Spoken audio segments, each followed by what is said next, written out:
para-paraan lang tayo para makainom tayo ng tubig ng nyog. Ayan mga sisilab, binili ko kahapon. So biyakin na natin para mainom natin yung sabaw niya at makain kung may laman. Ayan, biyakin natin mga sisilab.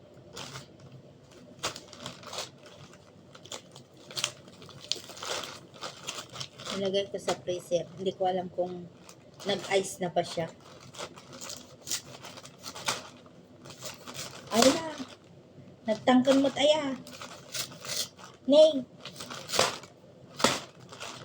Sus Maria. Natangkan. Kala ko bata siya. Huh?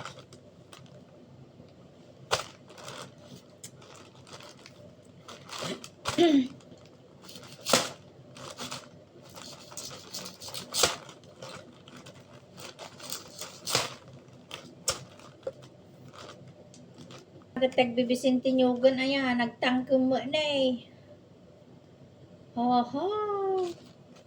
Kung naalaka no, nalunang kwan, ubingan, nagtangkong mo, kakasi nalaka nga mang balbalatan. Ituloy tayo. Nabitak ko mo lang, nagtangkom. Pero naluknong siya.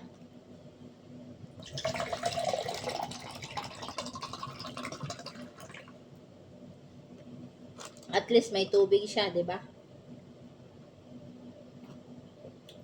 Wow, ang sarap. Ang lamig. Kasi nilagay ko sa freezer ko. Yan po mga sisilab, oh.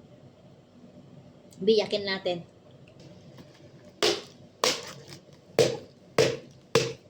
Wala tayong wala tayong kutsilyong matalim. Sige. Makakain lang ng nyug.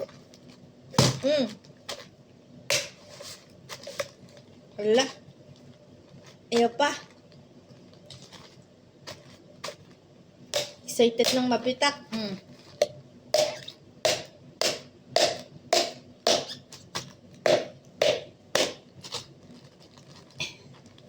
Ayan. Oh! Makakain lang. Ayan po mga sisilab, matigas. Natangkanan. Uray latan. May lata. Mabalin amin. Pero naluknong. Yan lang po mga sisilab. Thank you for watching. Nakabiyak na tayo ng nyog. Ang sarap ng sabaw niya. Tapos ang lamig. Bye bye po. Thank you for watching. Mga antay tinyog.